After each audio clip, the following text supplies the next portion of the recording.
सिंह हैं, उन्हें पता चलता होगा और पता चलेगा कितने दिन बैठने में। अब आजकल तो हाल चलते नहीं है ना, दिन भर जब चलाए जाते थे, जो परिश्रम उसमें नहीं होता है वो बैठने में पता चलता है। तो आसन का जीतना कोई साधारण काम नहीं है। तो आसन के जीतने से मतलब भी एक और है, ये योग से संबंधित है। योग में भी आसन बताए गए हैं कि हमें किस आसन में बैठना चाहिए, सुखासन में बैठना चाहिए। लेकिन हमें रीढ़ की जो हड्डी है अपने जो पीछे की रहती है ना, इसका सीधा कनेक्शन अपने ब्रह्मांड में रहता है। ब्रह्मांड है, पूरा ब्रह्मांड है अपना शरीर, कहाँ पर कौन चीज स्थित है, उसको यदि स्थित प्रभावित बनाना है तो हमको जितासन, अपना आसन जीतना चाहिए। जब उस आसन के साथ सावधान विश्राम बैठने उठने में भी होती है। एवं नहीं कि जो अपन खड़े होते हैं तब मिलिट्री वाले ही सावधान विश्राम करते हैं, है ना। तो इसमें सावधान की स्थिति में रीढ़ की हड्डी सीधी करके और जब कथा श्रवण में मन लगने लगे, एक आसन बैठ करके और कथा सुनना चाहिए। जितासनो, और कैसे जितासनो, बैठने की आदत डाल करके। बैठने की आदत नहीं है, थोड़ी देर आए कि भैया व्यवहार चलाना है, चलो वहाँ कथा हो रही है तो उनको दिख जाए और बस निकल गए, ऐसा नहीं है। जितासनो, वहाँ बैठ करके कथा सुने, सार लें जो सुनाया जा रहा है। जिनके श्रवण समुद्र समाना, कथा तुम्हार सुभग सर नाना। भगवान की कथा क्या है? सुभग सर तालाब, और कथा कान क्या है? समुद्र है। समुद्र में कितने भी नदी नाले पूरा पानी जाता है। जिन सरिता सागर में जाई, जद्यपि दाई कामना नहीं, उसे इच्छा नहीं है। तो जब हमारी जय स्थिति हो जाए, कथा सुनने की आदत बढ़ जाए एक आसन में बैठने की, तो सबसे पहले जब बैठोगे तब न सुनोगे, तब तुम्हें कुछ मिलेगा। और जब आओगे ही नहीं, गृह कारज नाना जंजाला, ते अति दुर्गम शैल विशाला। बड़े दुर्गम शैल हैं, विशाल पहाड़ पर्वत हैं। तो पहला तो जिता सुनो, आसन जीतो। आसन जीतने के अभ्यास डालो। सुखदेव जी महाराज के शब्दों के एक शब्द अमूल्य है, जिता श्वासो। अगला कहा जिता श्वासो, श्वास को जीतना है। श्वास का जीतना, हमें श्वासें मिली है जीवन में, जो हमारी ये सांस चल रही है, यही जीवन है, यही जिंदगी है। हमारे साधु महात्मा लोग जो योग प्राणायाम के द्वारा अनुलोम विलोम, भ्रामरी, कुंभक, पूरक, रेचक, इनके द्वारा जो अपने सांसों पर काबू पाते हैं, इनकी आज भी 100 वर्ष के ऊपर आयु रहती है। ये जितनी सांसें अपन ने ज्यादा खर्च कर दी, माने वो अपनी घट गई। इसीलिए कहा है, श्वास श्वास प्रति नाम रट, वृथा श्वास जन खोए, ना जाने यही श्वास को आवन होए न होए। हर श्वास में जब भगवान के चरित्रों में मन लगने लगेगा, तो अपने आप हमारी हर सांस में भगवान का नाम रहेगा। जैसे हमारे जो 4 कुमार हैं, उनका केवल पूरा जीवन का आधार क्या है? हरि शरणम हरि शरणम हरि शरणम हरि शरणम हरि शरणम हरि शरणम हरि शरणम हरि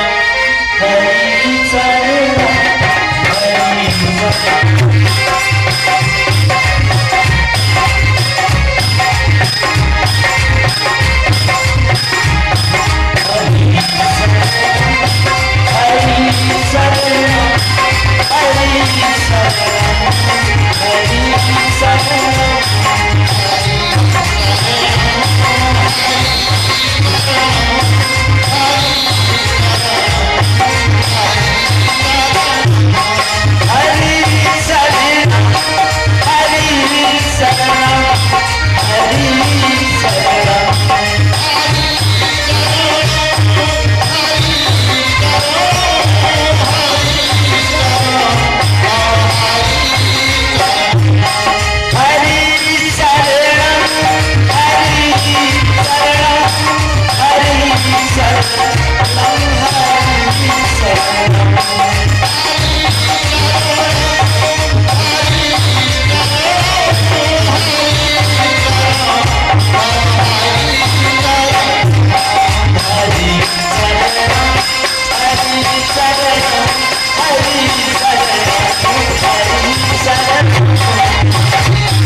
देख रघुबीरा प्रगटे हृदय हरण भवबीरा। जब भगवान का स्मरण किया जाता है तो भगवान हृदय में प्रकट हो जाते हैं, अतिशय प्रिय। तो हमें क्या करना है? जितासनो जित श्वासो जित संगो। जित संगो संग, संग को जीतना है। संग को कैसे जीतेंगे? संग को बहुत क्या बताया था? क्या क्या बताया था? कदली सीप भुजंग मुख, स्वाद एक गुण तीन, जैसी संगत बैठिए वैसो ही फल। चीज एक है, सत्संग हो रहा है, कौन कितना लाभ ले रहा है ये अपनी पात्रता के अनुसार है। जब गोकर्ण जी महाराज ने कथा सुनाई और उनका भैया धुंधकारी गलत संगत में पड़ करके और वेश्याओं के द्वारा मारा गया, प्रेत बना, तब जब गोकर्ण जी महाराज ने कथा सुनाई श्रीमद् भागवत पुराण की और धुंधकारी को कहीं जगह नहीं मिली बैठने को, तो वो एक छेद वाले बांस की गांठ के बीच में बैठ गया और 7 दिन कथा उसने सुनी। प्रथम दिवस में पहली गांठ, दूसरे दिवस में दूसरी, तीसरी, इसका 7। लेकिन 7वें दिवस स्वयं पीतांबरधारी वनमाला विभूषित नवीन देह के सहित प्रकट हुआ जब धुंधकारी, और उसी समय भगवान के पार्षद आए, लेने के लिए विमान आया। तो गोकर्ण जी महाराज आश्चर्य में पड़ गए, बोले कथा तो सभी ने सुनी, फिर विमान एक और एक को लेने क्यों आया? तो कथा भेदा, कथा का भेद है। सब तो अपना आहार विहार करके आते हैं, मनोरंजन करने के लिए आते हैं, लेकिन धुंधकारी ने कथा कैसे सुनी? पूरे निराहार रह गए, पूरे मनोयोग से, पूरे समर्पण भाव से। तो उसकी सभी जो ग्रंथियां हैं, जो सभी गांठें हैं, वो क्या हो गई?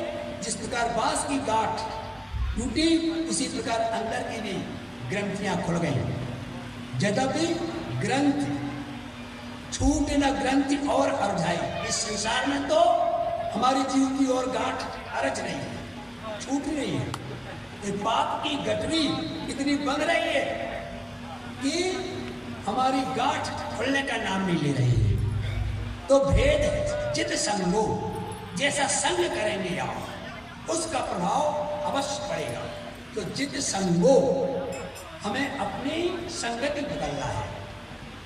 श्री सुखदेव जी महाराज आगे बताते हैं कि सर्वप्रथम ये क्या होता है? जैसे ब्रह्मा विष्णु महेश 3 देव हमारे सृष्टिकर्ता, पालनकर्ता, संहारकर्ता। इस प्रकार से हमारी जब प्रलय के समय पर जब संहारकर्ता रुद्र अवतार शंकर जी महाराज की त्रिकुटी के द्वारा प्रलय होता है, उस समय पृथ्वी जल में मग्न हो जाती है और भगवान शयन कर जाते हैं। शयन करने के बाद जब भगवान की इच्छा से जासु प्रलय, जिनकी भ्रुकुटी के टेढ़े होने से प्रलय हो जाता है और सीधी होने से सृष्टि हो जाती है।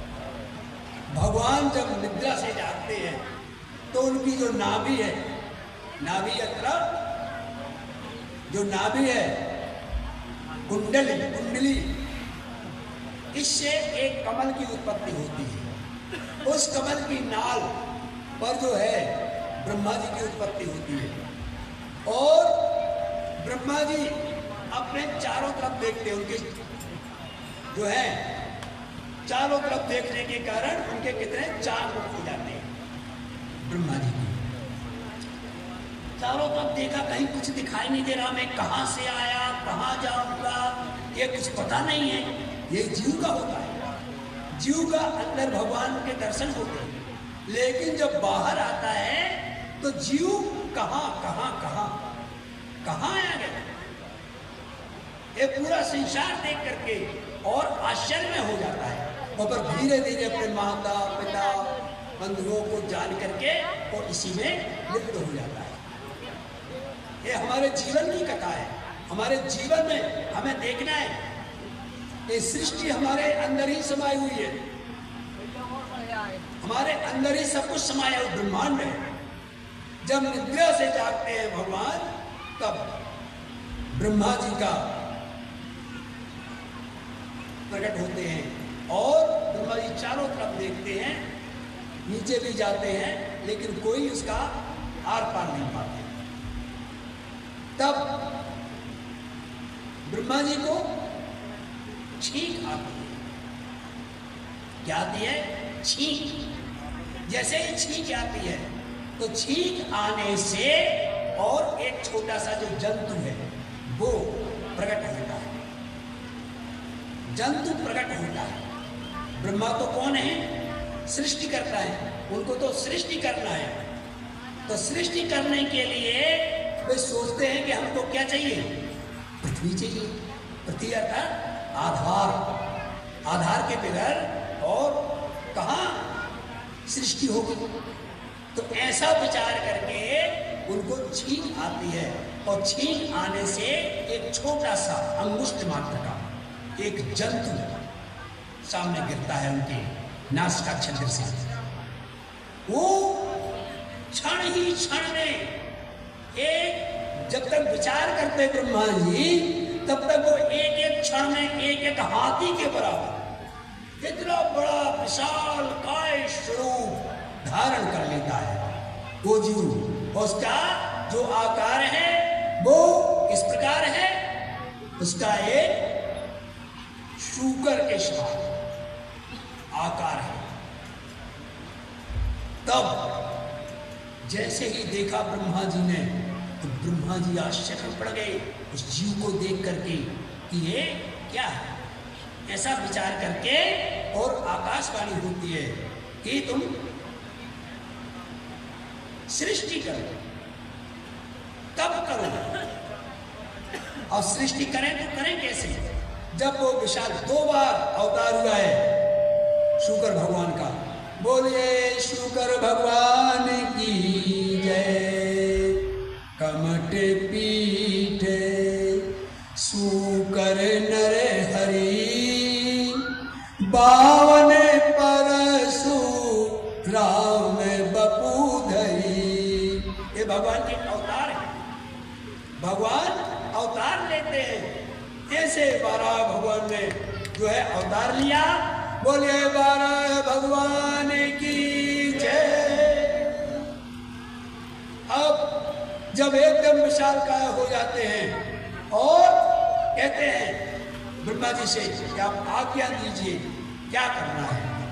तब ब्रह्मा जी ने आज्ञा दी और कहा कि बिना धरा के, धरा पाताल लोक में है, और जब तक धरा नहीं आएगी, आधार नहीं आएगा, तब तक हमारी सृष्टि की रचना नहीं होगी। उसी अवसर पर क्या होता है? इसी अवसर पर जो है, जो ब्रह्मा जी के द्वारा पूरी सृष्टि की रचना हुई, सबसे पहले शनकादि ऋषि आए जो कुमार हैं, और इसके बाद जो हमारे 12 भगवान हैं। अब आधार लेने के लिए जब पृथ्वी की आवश्यकता पड़ी तो ये जाते हैं तलातल पाताल की ओर, और यहाँ पर जो ऋषि कश्यप है, कश्यप की पत्नी है दिति और अदिति। कौन है? दिति और अदिति। दिति और अदिति से ही देव और दानव इनका जो है जन्म हुआ है। देव और दानव सगे सगे, सच्चे जी भाई क्या कहा जाए, सगे ही भाई है। तो इस प्रकार से जो दीदी हैं उनके द्वारा जो हिरण्याक्ष और हिरण्यकश्यप ये बहुत बलशाली देवता थे। जैसे ही हिरण्याक्ष जो था, हिरण्याक्ष हिरण्यकश्यप शब्दों से ही पता चलता है। शब्द क्या है? हिरण्याक्ष। हिरण्य किसे कहते हैं? हिरण्य अर्थात सोना। हिरण्य अर्थात सोने, सोने को कहते हैं हिरण्य। तो अक्ष, अक्ष मतलब आंख, जिसकी सोने पर आंख लगी, सोने पर यानी संपत्ति पर। अभी है जितना है, अभी और चाहिए। इस प्रकार हिरण्याक्ष बहुत बलशाली था। जब हमारे 12 भगवान पृथ्वी को लेने के लिए गए और पृथ्वी को लेकर के आ रहे थे, उसी समय जो है हिरण्याक्ष मतवाला होकर के और चारों तरफ घूम रहा था कि हमसे युद्ध करने के लिए कोई मिल नहीं रहा, क्योंकि तपस्या के फल पर सब प्राप्त होता है। तप बल रचाए प्रपंच विधाता, तप बल विष्णु सकल जग त्राता, तप आधार सब सृष्टि भवानी। तप का आधार ही पूरा सृष्टि है। इतना तप करते थे कि इसमें उनको सब प्रकार के वरदान प्राप्त हो जाते थे। इस प्रकार से हिरण्याक्ष जो है सामने गया, देवता दानव कोई जो है आंख मिलाने के लिए तैयार नहीं। अब बीच में नारद जी मिल गए, तो नारद जी तो लड़ाई कराने में प्रमुख हैं। यदि कोई जिस प्रकार है ना, तो उसको उसी प्रकार की शिक्षा देते हैं। खग जाने खग ही की भाषा, ताते उमा गुप्त कर रहा था।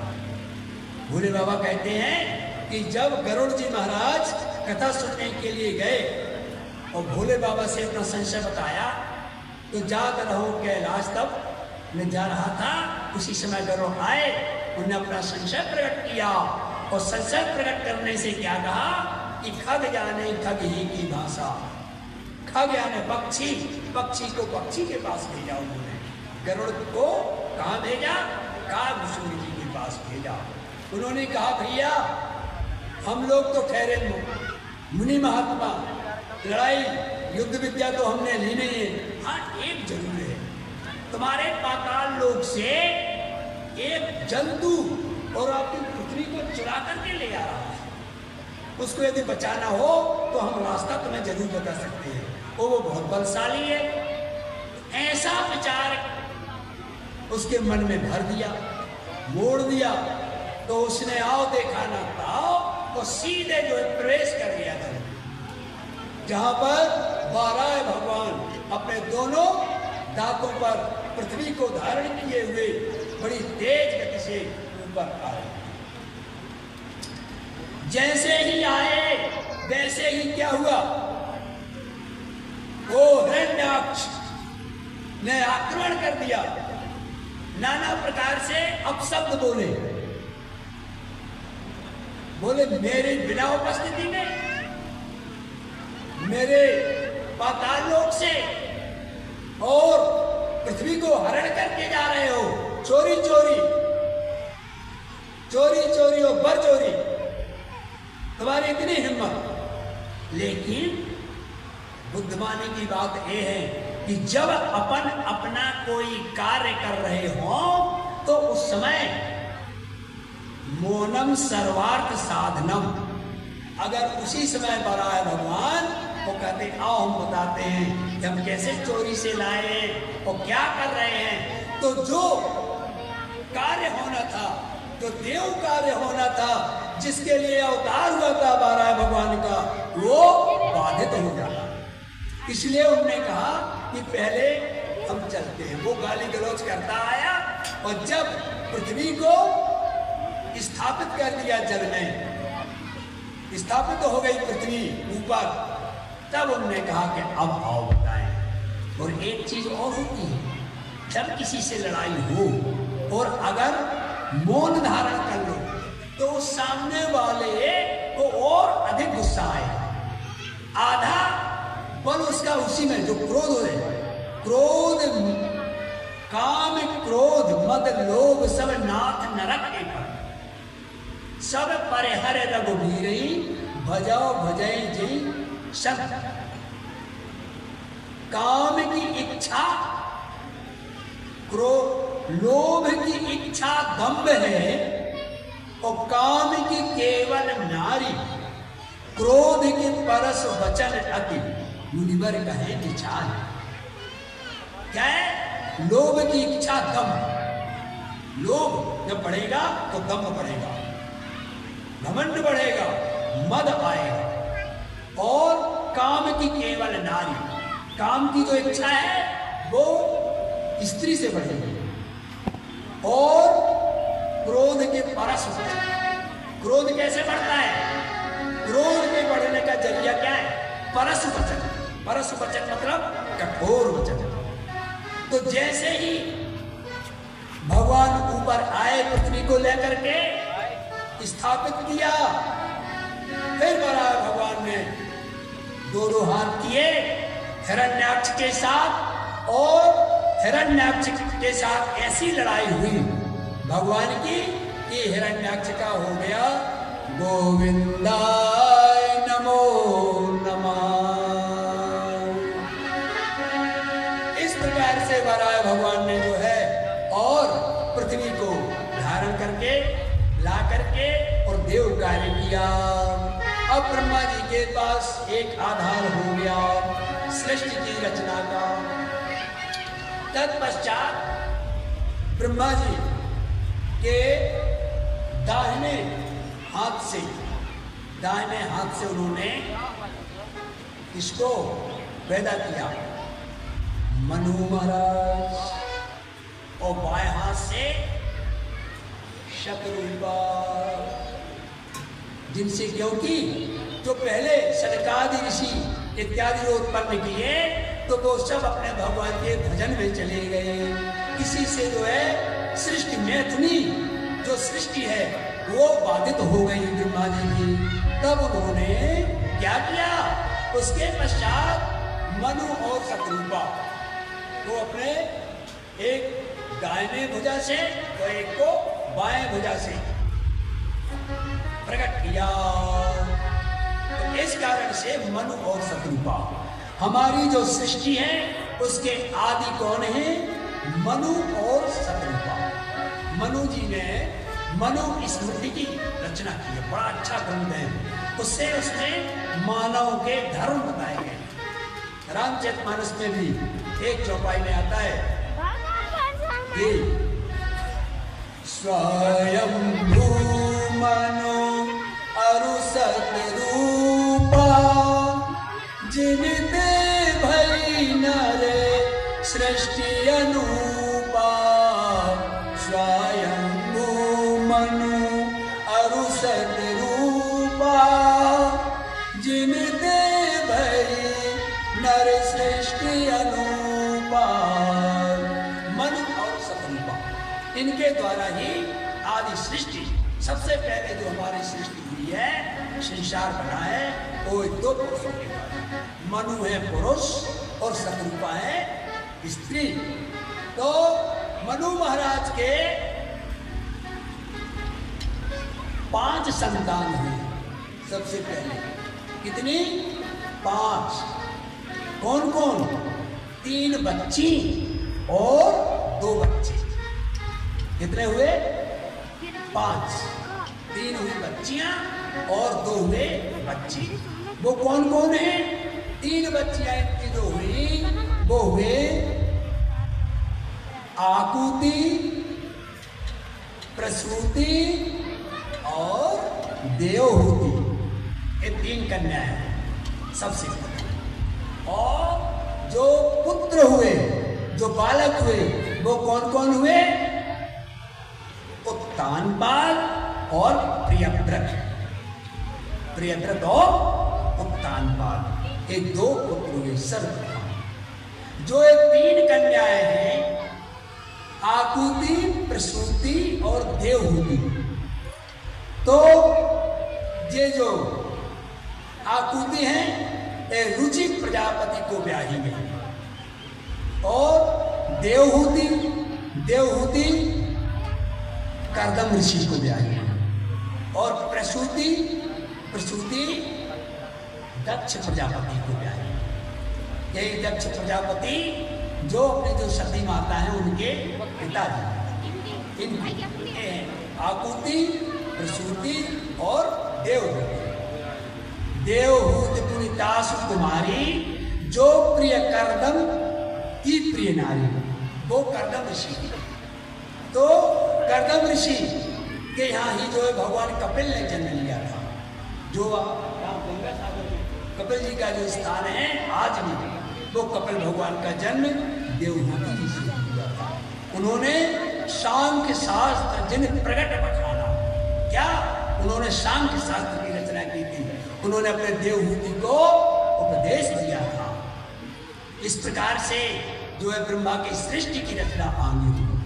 उन्हीं में जो प्रसूति थी, वो प्रसूति जो है वो सती माता की, सती की माता थी, जो किनको ब्याही गई थी? भोले बाबा, भोले बाबा को, जिनका बहुत अच्छा प्रसंग है श्री रामचरितमानस में आता है। क्या आता है कि यदि हमने कथा श्रवण में जरा भी गलती की, अगर अपनी हस्ती को लेकर के बैठे रहे तो भगवान के चरणों में तुम्हारा ध्यान नहीं लगेगा।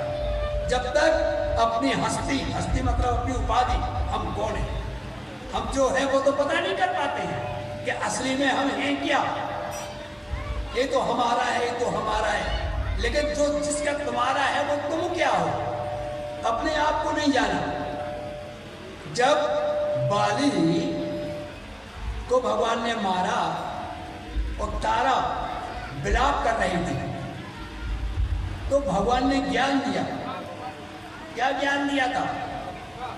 भगवान ने एक शब्द का बताइए कि जिसके पति को मारने वाला सामने खड़ा हो और वो कोई ज्ञान की बातें कर रहा हो, उस पत्नी को ज्ञान आ जाए। कितने ताजुब की बात है। क्या कहा भगवान ने? बोले तुम तारा जिस चीज के लिए रो रही हो वो तो सामने पड़ा है, और जो नहीं है वो तो कभी मरता नहीं है। बड़ा अच्छा एक चौपाई में उन्होंने लिखा है। क्या कहा है? प्रगट सुतने, यदि तन के लिए इस शब्द सब लोग तन के लिए, और तन क्या है? तन पंचभूत है, 5 चीजों से बना हुआ है। क्षिति जल पावक गगन समीरा, पंच रचित यति अधम शरीरा। पंच क्षिति, क्षिति मतलब पृथ्वी, धरती, मिट्टी, क्षिति जल पानी, क्षिति जल पावक अग्नि, क्षिति जल पावक गगन अर्थात आकाश, समीरा मतलब समीर मतलब हवा। इन 5 भौतिक तत्वों से बना हुआ है, और ये तत्व मृत्यु के बाद अपने अपने स्थान में समा जाते हैं। अब क्या है? अब जो असली चीज है वो तो बसांस जीर्णानि यथा विहाय, जैसे जो हमारे बसन हैं, हमारे जो कपड़े हैं, जब जीर्ण हो जाते हैं तो अपने जीर्ण कपड़े छोड़ करके और नवानि गृह्णान्ति, नवानि नए अपन कपड़े ग्रहण कर लेते हैं। इतना अंतर है। आत्मा तो पुराना चोला छोड़ करके नए में चली जाती है। तब भगवान ने कहा प्रगट सुतन तवो आगे सोवा, और जियो नित्य तुम्हें लगी के मैं रोवा। जीव तो नित्य है, तो मरता ही नहीं है। क्यों? वो तो अंश है। तो उपजा ज्ञान, बताओ, मारने वाला ज्ञान दे रहा है, और तारा को ज्ञान हो गया। उपजा ज्ञान चरण तब लागी, लीन से परम भगत बर्मा। ज्ञान पैदा हो, बुद्धि शुद्ध हो गई। तो 5 भौतिक शरीर है, इस 5 भौतिक शरीर में हमें अभिमान नहीं करना चाहिए। इस प्रकार से जो है। और सती मैया अपनी उपाधि, अपनी हस्ती लेकर के जाती हैं कथा सुनने के लिए। और कथा सुनने में हमें बिल्कुल क्या बनना चाहिए? नम्र। नम्र भय सुख होते, ऊंचे उठे विनाश, आंधी में तृण बच रहे, बढ़े वृक्ष को नाश। कभी देखा है बड़े बड़े पेड़ कैसे गिर जाते हैं आंधी तूफान में? और जो धूप होती है, जो घास होती है, वो लहलहाती है, वो कभी नहीं गिरती है। इसलिए नम्र जो होता है, नम्र शुरू से और अंत तक होता है। और विद्या ददाति विनयम, जो हमें विद्या है, जो हमारे पास सतगुण है, गुण 3 है, सत रज तम, उनमें जो सतो गुण है हमारा, वो हमें नम्रता प्रदान करता है। इसलिए हमें अपनी उपाधि को छोड़ करके और समाधि की ओर बढ़ना चाहिए, जिसमें हमको समाधि मिले, जिसमें हमें भगवान की राह। इस प्रकार से जब सती मैया जाती है भोले बाबा के साथ, और भगवान पर ही ध्रुव हो गया। समस्या तो यही है कि हम सारे संसार को नित्य मानते हैं, और जो भगवान है उनको अनित्य मानते हैं। अनित्य मतलब वो नहीं है। जो ध्रुव है उसको अध्रुव मानते हैं, जो अध्रुव है उसको ध्रुव। ध्रुव अर्थात निश्चित, और अध्रुव मतलब अनिश्चित। माने जो निश्चित है, भगवान है, सृष्टिकर्ता है, उनकी बिना मर्जी के एक भी पत्ता हिलने वाला नहीं है। हम घमंड चाहे जितना कर ले, लेकिन होना वही है जो भगवान करेंगे। इसलिए हमें भगवान से नाता जोड़ना चाहिए। जिस प्रकार हम प्रेम अपने माता पिता से करते हैं, वैसा कोई ना कोई नाता बना लीजिए। कहते हैं तुम्हें वो माता जब पिता अपना, जब कोई कहीं कोई दुर्घटना हो जाए और सुनने को मिले तो अपन दुखित नहीं होती, ऐसी तो होती रहती है। और जब उनमें कोई अपना होता है तब सोचिए कितना दुख का अनुभव होता है। इसलिए भगवान में अपनापन लाइए। भगवान के तो सब अपने हैं।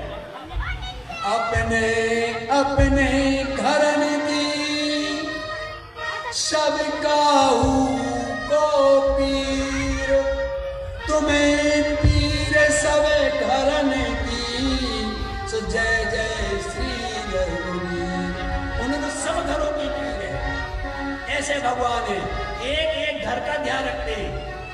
यही चोंच दियो वही भोग दिए। जिनने चोंच दिया है, जिसने पेट दिया है, जो चिड़िया है, उन भी बिना वे भूखे नहीं मरती हैं कभी, उनकी भी भगवान व्यवस्था करता है। तो हम अपने केवल हाय दैया में लगे हैं। इसलिए भगवान को अपना कहो। कैसा?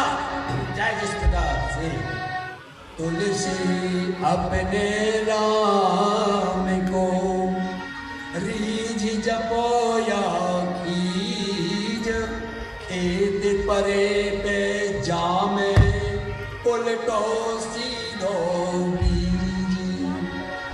खेत में बीज बोआते हैं पर देखने तो नहीं जाते गए, उल्टा तो नहीं गिर गया उस पर, तो उसका पेड़ अंकुर नीचे को चला जाए, वो सीधा ही जमेगा। तो भगवान का नाम एक ऐसा है, उसने अपनत्व लाइए किसी भी प्रकार से। भाए को भाए अनख्याल से नाम जपतो मंगल दिशि दसू। अगर अपनी 10 दिशाओं में अपन मंगल चाहते हैं तो उस अमंगल हारी को भजे। मंगल भवन अमंगल हारी। हम क्या है कि जो संसार दुखालय है वो सुखालय ढूंढ रहे हैं। होटल में कपड़ा लेने जा रहे हैं, दवाइयों की दुकान में राशन खरीदने, जो है किराना की चीजें खरीदने जा रहे हैं, तो क्या जो जिसकी दुकान है उसमें मिलेगा? नहीं मिलेगा। जो चीज जहां है वहीं मिलेगी। इसलिए अपना विचार करो कि मंगल भवन तो कौन है?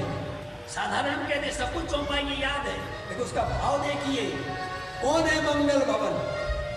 एक बार मंगल भवन, जो मंगल का भवन है, जिसका मंगल का घर है, जो मंगल को देने वाला है, उसे भजो। वो भज रहे क्या? संपत्ति। अभी हमारे पास ये नहीं है, अभी ये नहीं है, अभी ये नहीं है। इसलिए मंगल भवन अमंगल हारी, त्रिभुवन सुदशरथ अजिर बिहारी। अजिर बिहारी, बहुत लोग अजर बिहारी कह देते हैं जल्दी। एक एक शब्द का ध्यान रखें, अजर बिहारी नहीं, अजिर। अजिर मतलब क्या होता है? धरती। कौन धरती पर? अयोध्या की धरती पर बहरण कर रहे हैं वो। द्रवांश दशरथ अजिर, दशरथ जी महाराज की अजिर में आंगना में बिहार जो कर रहे हैं, ऐसे भगवान को भजो अगर अपना कल्याण चाहते हैं। इसलिए हमारे भोले बाबा तो मैं पूनी, भोले बाबा को और कोई काम नहीं है। तो मैं पूनी राम, राम दिन राती सादर जपहु अनंग आराती। तो मैं पूनी राम। भोले बाबा को और कोई काम नहीं है। जब सती जी को संशय हुआ तो उन्होंने कहा हम परीक्षा लेंगे, भगवान की परीक्षा। भगवान परीक्षा का विषय थोड़ी है, भगवान तो प्रतीक्षा का विषय है। प्रतीक्षा करिए। सबरी ने प्रतीक्षा की तो भगवान उनकी झोपड़ी में दौड़े दौड़े चले आए, और हम भगवान की परीक्षा कर रहे हैं। तो जब सती ने कहा कि हम परीक्षा लेने जाएंगे, तो भोले बाबा ने कहा कि अच्छी बात तो नहीं है, लेकिन जाओ, तब तक हम इसी बरगद के पेड़ के नीचे बैठे हैं। और तब तक वो वही अपने से कहे लगे, जपन हरि नामा ओ गई सती जा, प्रभु सुख धामा। वे वहां पर चली गई। उन्हें कहा भी कि देवी सावधानी से परीक्षा लेना अगर उसके लिए जा रही हैं। वो जब पूछा तो स्त्रियों की एक और थोड़ी सी कमजोरी होती है। क्या? सती समझे रघुवीर प्रभाऊ, भय बस शिवे शन कीने दुराऊ। दुराऊ माने छिपाओ। छिपाओ कठिन चीजें छिपाओ मत करो, दुराव मत करो। क्योंकि दुराव रूपी जो कपट होता है वो क्या होता है? खटाई डाल देता है। गाय में जो हमारा दूध है, दूध में अगर कपट रूपी खटाई की एक बूंद पड़ गई तो पानी और दूध को अलग अलग कर देगा। नहीं तो पानी भी, जो हम जीवों की कोई कीमत नहीं है, हम भगवान के साथ जुड़ जाएंगे तो हमारी भगवान के बराबर कीमत हो जाएगी। जो पानी है, पानी दूध के साथ जब मिल जाता है तो दूध के भाव बिक जाता है। जल पे सरिस बिकाए, जल पे सरिस बिकाए, देखो प्रीत कीरीत भलो, बिलग हुए रस जाए, कपट खटाई परत पुनी। जरा जरा सी चीजें में हम छपाव करते हैं, दुराव करते हैं। दुराव करना है तो काय में करो, जोगे जुगत। तुम्हें कुछ भगवान से प्राप्त हुआ है तो उसको छुपा के रखो। हृदय में छुपाने की चीज क्या है? जोगे जुगोते गुण पुण्य प्रभाव, फलय तब जब करव दुराव। इनका छुपाव करो, इनको सहेज के से कहीं चले जाएं, वो आपकी जिंदगी संभाल देंगे। इसलिए जीवन थोड़े। अब आगे की कथा आगे भोले बाबा की और भी जितने भी कल प्रहलाद चरित्र भी होगा, वामना अवतार भी होगा भगवान का, और क्या होगा, और श्री कृष्ण उत्सव भी होगा। उस उत्सव को मनाने के लिए हम सभी यदि हो सके तो अधिक से अधिक संख्या में अपने जोड़ा से आए।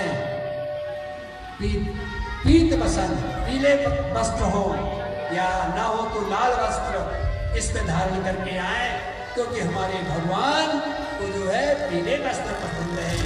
तो जिसमें हमारा प्रभु प्रसन्न है वो करना है। जेहि विधि प्रभु प्रसन्न मन होई, करुणा साधन कीजिए सोई। इसलिए मंत्र है आज का कि जीवन थोड़े, जीवन थोड़े बचा भव भोरे, कहाँ धन जोरे करोड़े बढ़ाए। तो क्या करें, क्या करो, जीवो दया करे संत की संगति, तो पई हो अभय पद दास कहाए। जीव दया, साधु की संगति, सत्कर्म, क्योंकि हम जो है वो हैं। जासन कर्म छिपावत हो, सो तो देखत है घट में घर छाए। देव भजो धरनी सरनो, न त आवत काल कमान कराए। जितना समय बचा है उस समय में हम क्या करें, यावत स्वास्थ्य में दम देहो, यावत जब तक हमारी देह स्वस्थ है, यावत स्वस्थ में दम देहो, यावत मृत्युश्च दूरता, जब तक हमारी मृत्यु दूर है तावदात्म हितम कुर्यात्, तो अपना आत्महित कर लो, आत्म कल्याण कर लो। क्या है आत्म कल्याण, यही है आत्म कल्याण। तदात्म हितम कुर्यात् प्राणांते किम कृष्यति, प्राण अंत हो जाने पर हम कुछ नहीं कर पाएंगे। इसी के साथ और भगवान के चरित्र को स्मरण करते हुए घर जाएंगे। अभी एक जो है भजन होगा या जो है आरती होगी, और आरती के पश्चात प्रसाद वितरण होगा। प्रसाद वितरण के पश्चात और हमारे भजन प्रस्तुत करेंगे, तत्पश्चात आप लोग गुनगुनाते हुए घर जाएंगे। बोलिए वृंदावन बिहारी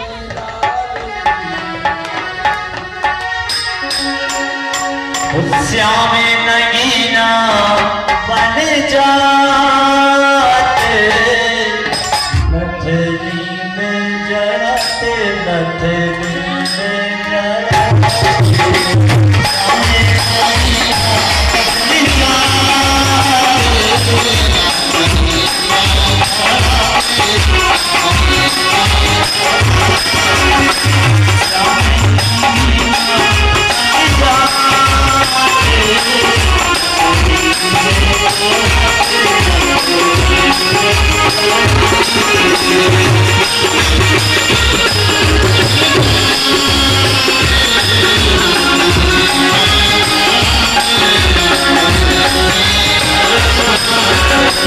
तुम्हें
केनागं महिमानः सुतन्त्रपूर्वे साध्याः सन्ति देवाः ॐ राजाधिराजाय प्रसयसायिने नमो वयं वैष्णवाय कुर्महे समे कामान् कामकामाय मह्यं कामेश्वरो वैश्रवणो ददातु कुबेराय वैश्रवणाय महाराजाय नमः ॐ स्वस्ति साम्राज्यं भोज्यं स्वराज्यं वैराज्यं पारमेष्टं राज्यं महाराज्यमाधिपत्यमयं समन्तप्रायेष्यात् सार्वभौमं सर्वं हरि ओम नाभ्यायासे नन्दर्गुंसि स्नोद्योः समप्रदः प्राणः समप्रातभालोकान् अकल्पयन्महोनानात्कान् भुजन्ते नैवेद्यम्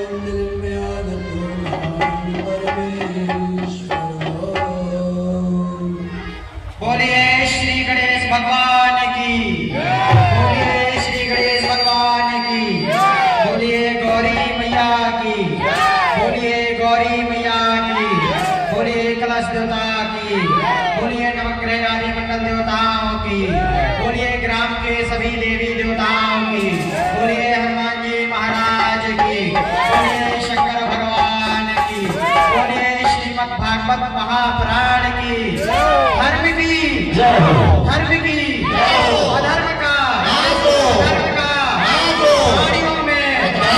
गाड़ियों में विश्व का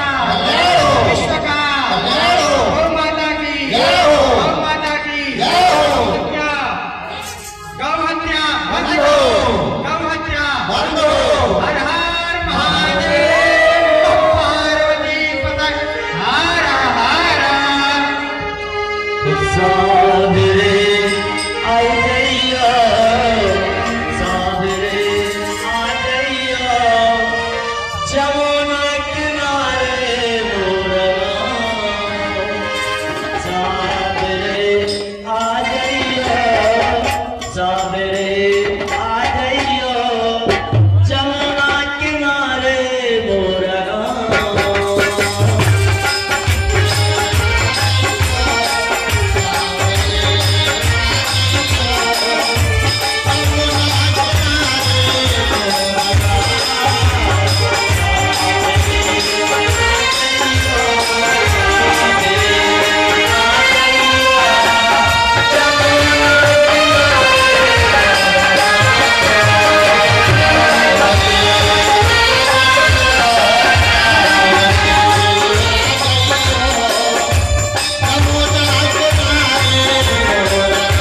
को थोड़ी थोड़ी फूल और बेलपत्री लेके आना है।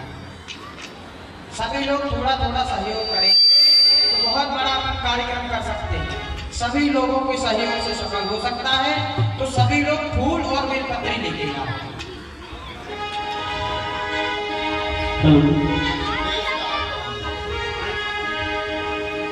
बांके बिहारी से,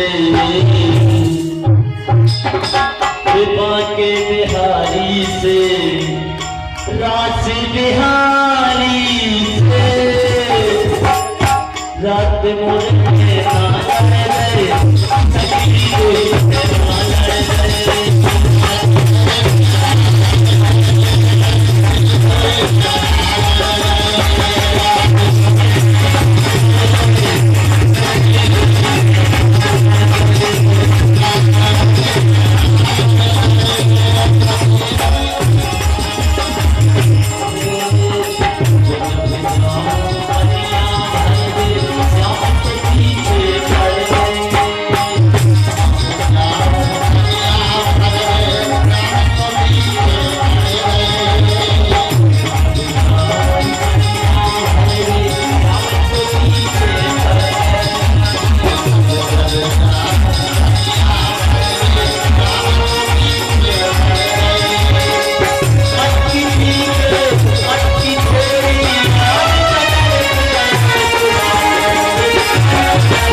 कर ले हरि का भजन मेरे भाई, हर तन बारंबार नाम हरे हरि का भजन मेरे भाई, हर तन बारंबार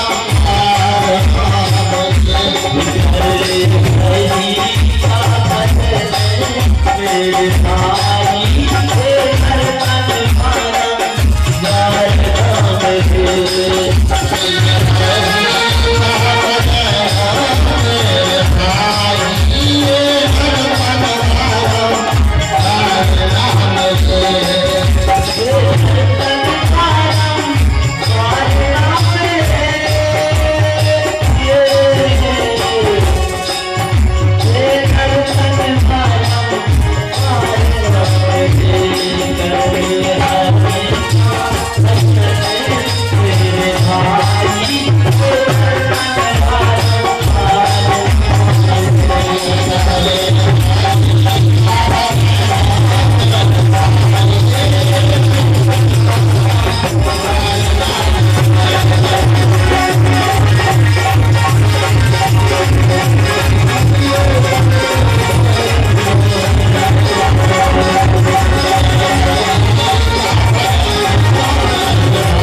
एक महत्वपूर्ण सूचना जो भी आज प्रभु इच्छा से रिकॉर्डिंग मिली है, तो बाबूलाल स्टूडियो शाहनगर, द्रौपदी स्टूडियो रामगढ़, जरूर संस्करण कल तक आपको मिलेगी देखने के लिए।